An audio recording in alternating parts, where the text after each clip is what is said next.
ہے آج بھی زمانے میں چرچا حسین کا، چلتا ہے ساری دنیا میں سکہ حسین کا۔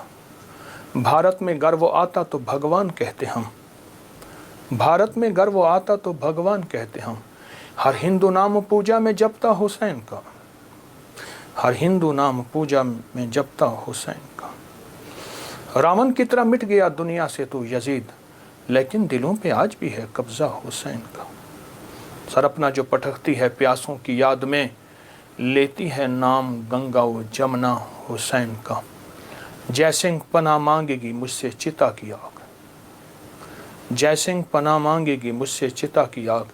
مر ہندو ہوں میں ہندو ہوں مگر ہوں شیدا حسین کا، ہے آج بھی زمانے میں چرچا حسین کا۔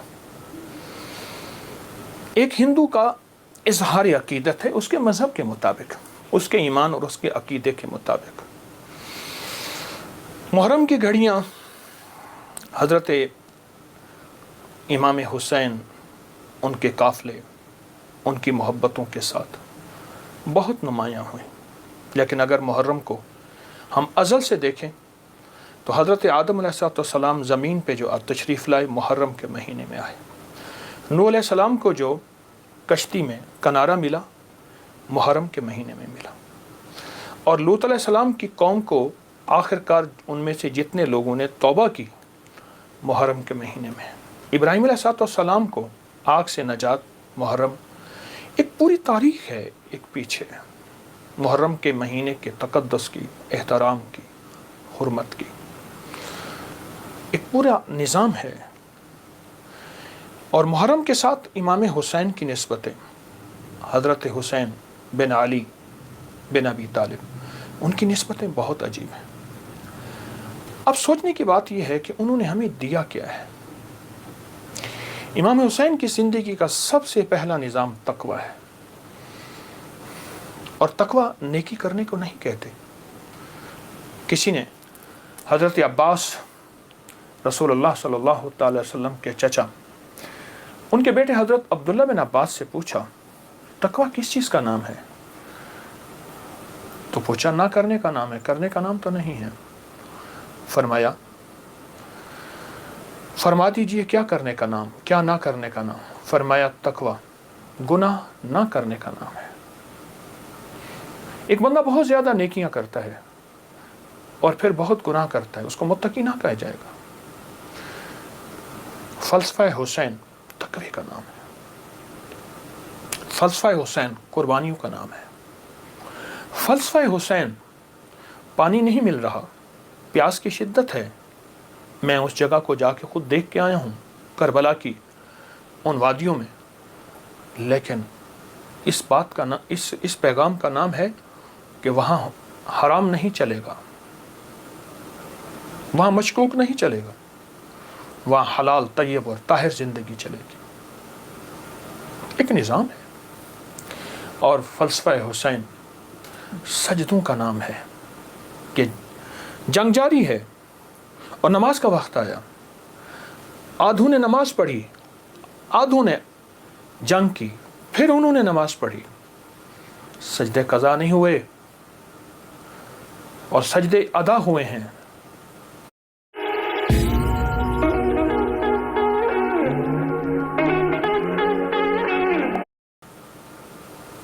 اور فلسفہ حسین دعاؤں کا نام ہے۔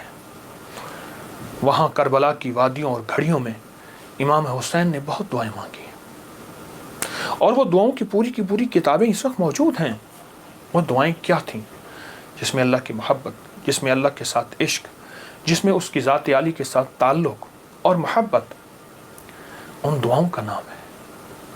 اور فلسفہ کربلا کا ایک پیغام دیتا ہے کہ خیال کرنا، جب ایک طرف حق ہے اور ایک طرف نہ حق ہے، اور وہ حق حلال کی شکل میں آئے، طیب طاہر کی شکل میں آئے، حلال کی شکل میں، طیب طاہر کی شکل میں آئے، تو پھر حلال کبھی نہ چھوڑنا، اور حرام کے اوپر تمہیں کائنات کیا تخت مل جائے، اس کو کبھی اس کے قریب نہ جانا۔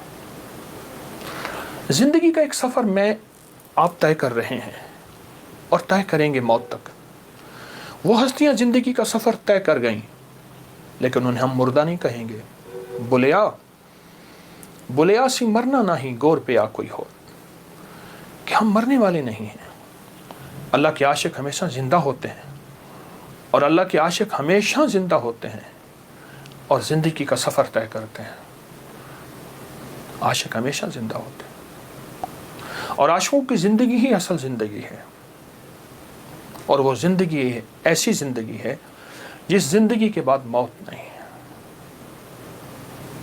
ایک عجیب واقعہ علامہ جلال الدین سیوطی رحمۃ اللہ نے لکھا ہے، ایک شخص اپنی والدہ کے قبر پہ جاتا تھا اور قرآن پڑھتا تھا، تو خواب میں والدہ آئیں، کہنے لگی بیٹا تو آ کے نا کچھ دیر بیٹھ جایا کر، پھر قرآن پڑھا کر، اس سے پہلے قرآن نہ پڑھا کر۔ کیوں؟ جب تو آتا ہے قرآن کا نور تجھے گھیر لیتا ہے، بیٹا میں تجھے دیکھ نہیں سکتی، تیرے قرآن پڑھنے سے میری قبر نوری، نورانی، روحانی، اس میں روشنی، اس میں برکت، لیکن میں تجھے دیکھنا بھی چاہتی ہوں، ماں ہوں، ماں کی مامتا بیٹے کو دیکھ کے بھی کلیجہ ٹھنڈا کرتی ہے۔ یہ زندہ ہوتے ہیں، ان کو موت نہیں آتی، انتقال ہوتا ہے۔ انتقال کہتے ہیں منتقل ہوتے ہیں ایک عالم سے دوسرے عالم، یہ عالم شہود ہے، عالم ارواح سے آئے ہیں ہم، اور عالم برزخ کا سفر ہمارا جاری ہے، آنے والا ہے، جس کا نام موت ہے، فنا ہے۔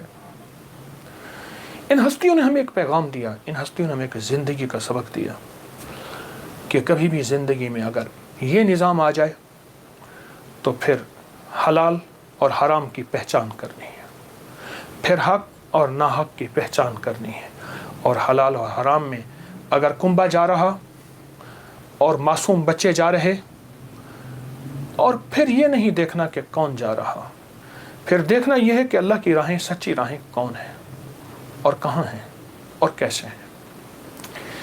امام حسین کی زندگی میں اور ان کا جتنا بھی قافلہ تھا، ان کی زندگی میں کچھ وظائف بھی ملتے ہیں جو میں لوگوں کو بہت بتاتا ہوں، اور اس سے بہت فائدہ ہوتا ہے اور اس سے بہت نفع ہوتا ہے۔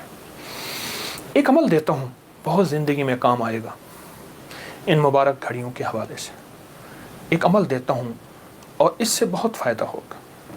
وہ عمل یہ ہے کہ آپ 2 تسبیح سورۃ فاتحہ کی پڑھیں، اول آخر 3 دفعہ درود شریف، اور سورۃ فاتحہ کی 2 تسبیح پڑھ کے اور اس کا ہدیہ حضور کے گھرانے کو ہدیہ کریں، اور اگر چاہیں تو 2 تسبیح سورۃ اخلاص کی پڑھ لیں، 2 تسبیح سورۃ اخلاص کی، اور اس کا ثواب حضور کے گھرانے کو ہدیہ کریں۔ اور یہ سورۃ اخلاص کا پڑھا ہوا ہدیہ اللہ کی رحمت سے نوروں میں، برکتوں میں اور اللہ کی رحمتوں میں پہنچتا ہے 100%، اور حضور کے گھرانے کو ہدیہ کریں۔ اور حضور کے گھرانے میں حضور کی بیویاں، بیٹیاں، داماد، نواسے، نواسیاں، یہ حضور کا گھرانہ ہے، اور اس حضور کے گھرانے میں یہ حسینی قافلہ بھی حضور کا گھرانہ ہے۔ ان کو ہدیہ کریں حضور کے گھرانے کو، اور جو مراد مانگے اللہ عطا کرتا ہے، اور یہ مسلسل عمل کرتے رہیں۔